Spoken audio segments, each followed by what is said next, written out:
By the way, it's my first public appearance and my first conference. I didn't feel the need to do this before.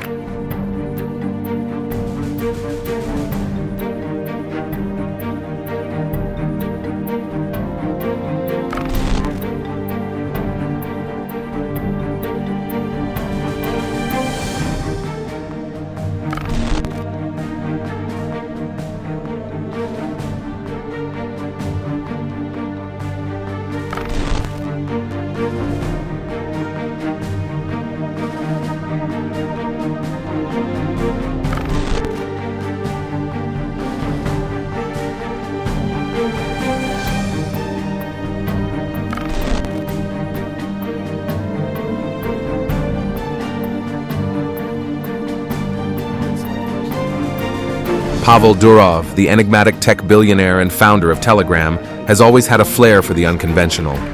Dubbed the Russian Zuckerberg, Durov, 39, has a personal life as complex and mysterious as the encrypted messaging app that made him a fortune.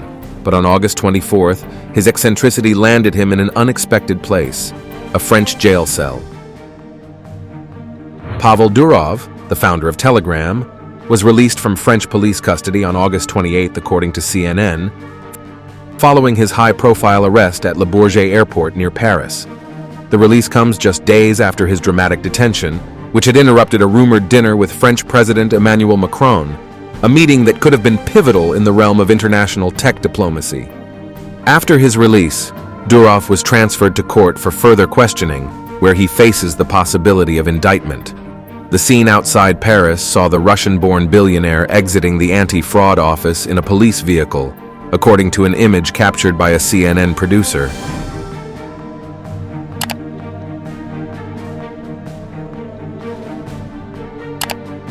Born in St. Petersburg, Durov quickly rose to fame in Russia when he launched VKontakte, VK, a social network that became the go-to platform for Russian speakers in the early 2000s.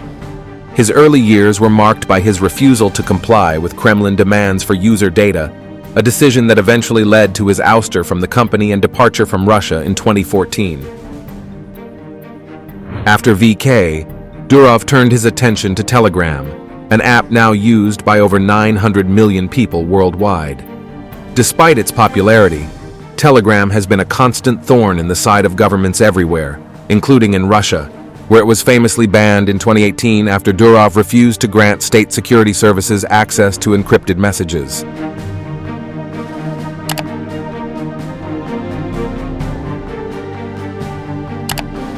Durov's life reads like a chapter out of a cyberpunk novel. He shuns traditional media interviews, preferring to communicate directly with his millions of followers on his own platform. Always dressed in black, Durov has cultivated an image that channels the aloof, philosophical stylings of Keanu Reeves' character in The Matrix.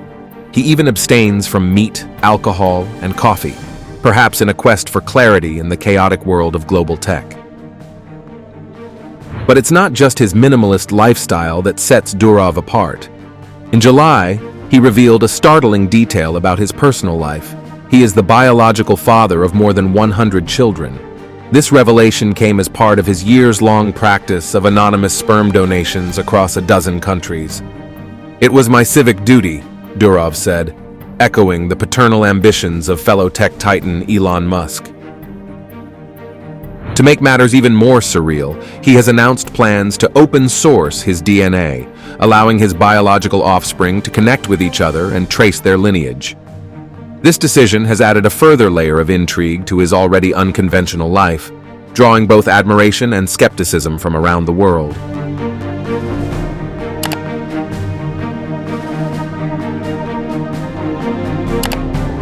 Durov's connection with President Macron adds another layer to his already intricate story. Back in 2018, Macron reportedly invited Durov to move Telegram's operations to Paris, even hinting at the possibility of French citizenship. Durov declined the offer but did acquire French nationality through a low-profile procedure, which has now become a point of tension as he faces charges in France. Despite the allure of the French Riviera, it seems Durov could not escape the long arm of French law. His arrest, linked to allegations ranging from cyberbullying to promoting terrorism via Telegram, has sparked a media frenzy. Critics of the arrest, including privacy advocates and some of Durov's high-profile allies like Elon Musk, have decried it as a direct attack on free speech. In a statement, Durov's company insisted that Telegram operates within the bounds of European Union laws, including the Digital Services Act, and dismissed the notion that the platform or its founder should be held accountable for the actions of its users.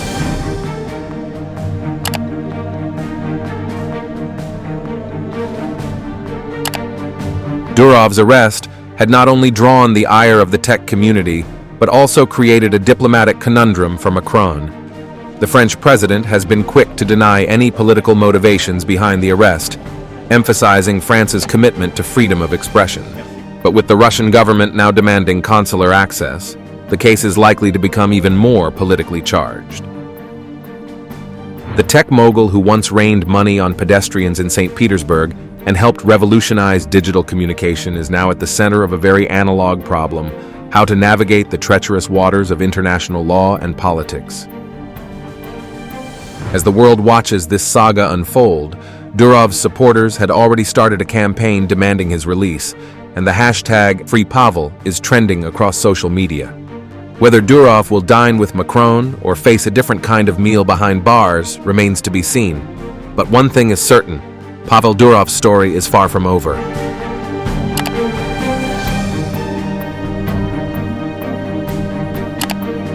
The arrest had drawn significant international attention, with figures like Florian Philippot, leader of the Les Patriots party, criticizing the French government.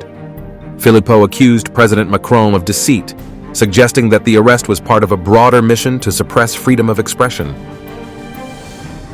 Macron is perfectly capable of this kind of deceit, aimed at fulfilling the mission demanded by his masters, jailing all those who defend freedom of expression. We demand explanations from Macron. Russian Foreign Minister Sergei Lavrov also condemned the arrest, characterizing it as an attempt to gain access to Telegram's encryption codes and evidence of deteriorating relations between Russia and France. Lavrov's comments came during a press briefing in Moscow following a meeting with his Yemeni counterpart, Shaya Mohsin Zindani. Western countries adopted some laws, some special instructions, including an instruction, the violation of which is incriminated Pavel Durov for, although a Belgian company that regulates the application of this EU law disowns that it complained about someone. There is a lot of ridiculousness. The reaction of France to freedom of speech is known to us for a while. The Russia-France relations, as I already said, are worse than ever, and it's not our fault. If someone used to have doubts in the security of Telegram, it is proven now that Telegram is a reliable popular network by the actions of French authorities. When Durov has been taken by someone's advice and is threatened by a severe punishment in an attempt to get access to encryption codes. Iran's supreme leader Ayatollah Ali Khamenei has also criticized France for the recent arrest of Telegram founder Pavel Durov, describing the incident as an example of Western hypocrisy regarding internet governance.